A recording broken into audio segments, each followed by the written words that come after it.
Friends, मैं Paltu Prasad Shrivastava, an advocate and management consultant registered with bar council of Maharashtra and Goa. I am based in Bombay.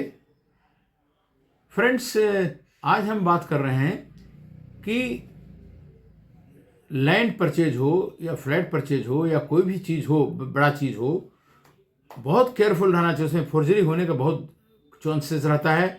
और ऐसा सुनने में आया है, देखने में आया है, समझने में आया हम हमारे प्रैक्टिस के टाइम में कि किसी का ज़मीन कोई बेच देता है, किसी का ज़मीन न होने पर भी और कोई गवर्नमेंट का लैंड भी बेच देता किसी को. अल्टीमेटली पैसा चला जाएगा आपका अगर ऐसा खरीदा आपने, और फिर कभी भी आपका कोई कुछ मिलने वाला नहीं है. तो मैं आपको शॉर्ट में समझाऊंगा. मैं एज ए कंसल्टेंट, मैं एक मल्टीनेशनल कंपनी बॉम्बे में, उसका मैं कंसल्टेंट था. और वो कंपनी फिशिंग कंपनी थी. फिश ट्रेडिंग करती थी लार्ज स्केल में, बहुत लार्ज स्केल में ट्रेडिंग करती थी. और उसके अलावा जब इंटरनेशनल मार्केट में फिश का पकड़ना कम होने लगा तो उनके आइडिया आया कि हमें जो है फिश इनलैंड में ही पता करना चाहिए. तो वेरियस डैम के अंदर और 8-10 डैम लीज लेना और ये सब करना चालू किए. और फिर अपना तालाब बना करके, जैसे अलीबाग में है और कई जगह हैं, अलीबाग में 30-35-40 एकड़, 40 एकड़ कुछ भी नहीं होता है फिश फार्मिंग के लिए. तो इनको ज़्यादा 100-150 एकड़ चाहिए था. तो लोकेट हुआ वो ज़मीन आंध्र प्रदेश में. और वो बेसिन में कौन सा जगह था, वो कृष्णा रिवर है, वो गोदावरी बेसिन में हुआ. हम अपनी टीम के साथ 2 आदमी असिस्टेंट के साथ गए वहाँ पर. इसलिए बता रहे हैं कहानी कि आपको समझ में आया कि फोर्जरी कैसे होता है और कैसे बचा जाता है. तो हम अपने टीम के साथ गए हैदराबाद से, फिर गए आंध्र प्रदेश जा करके हम लोग अपने कंसल्टेंट वहाँ अलग एडवोकेट था, उसका विजिट किए. और मैं वो ज़मीन जो था कम से कम 20-25 लोगों को था. तो 20-25 लोगों का अलॉटमेंट लेटर सब चेक किए, देखे, सब ठीक दिख रहा था.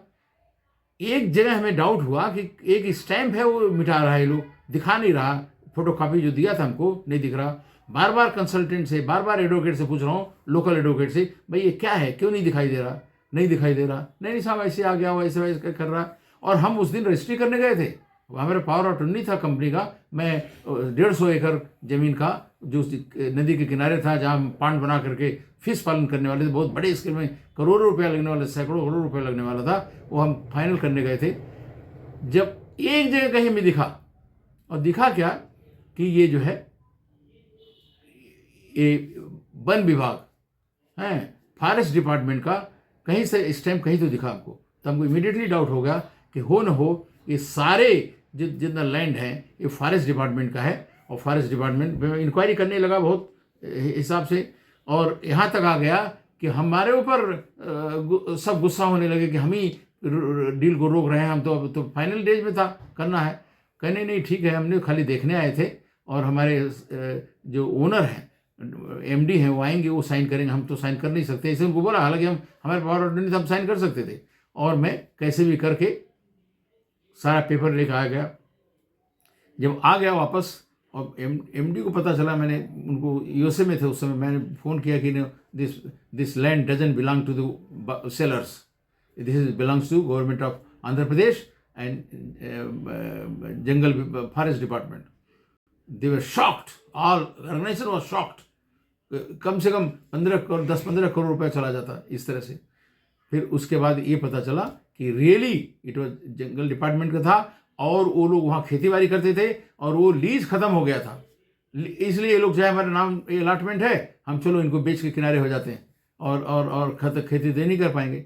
तो इसलिए मैं बोल रहा हूँ कि बहुत केयरफुल रहना चाहिए प्रॉपर्टी का, अच्छी तरह से. खाली कागज़ नहीं, कागज़ के पीछे कहाँ प्रॉपर्टी है, क्या है, कि उसको आजू बाजू कंसर्न लोगों से देख करके, पता करके, तब जा करके कोई एग्रीमेंट कीजिए. एग्रीमेंट करके तब रजिस्ट्री कीजिए, चाहे वो लीज हो, चाहे रेंट पे हो, चाहे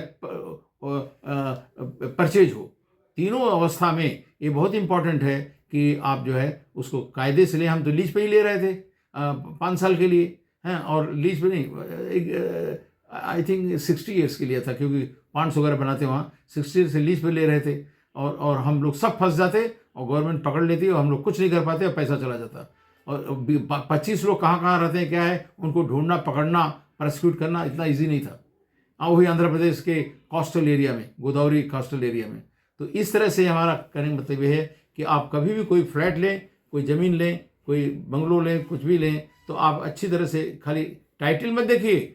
जो टाइटलदार है, जो जिसके नाम टाइटल है, उसका एथेंटिसिटी क्या है, उसका बैकग्राउंड क्या है, उसके पास कहाँ से आया, उसके पास से पास कहाँ से आया, इसीलिए चेन ऑफ डॉक्यूमेंट चेक किया जाता है। और चेन ऑफ डॉक्यूमेंट के साथ में ओनर्स भी चेक करना चाहिए, जिससे पता चले हम जो खरीद रहे हैं, जिसके लिए पैसा दे रहे हैं, वो सही है और हमारा पैसा डूबेगा नहीं।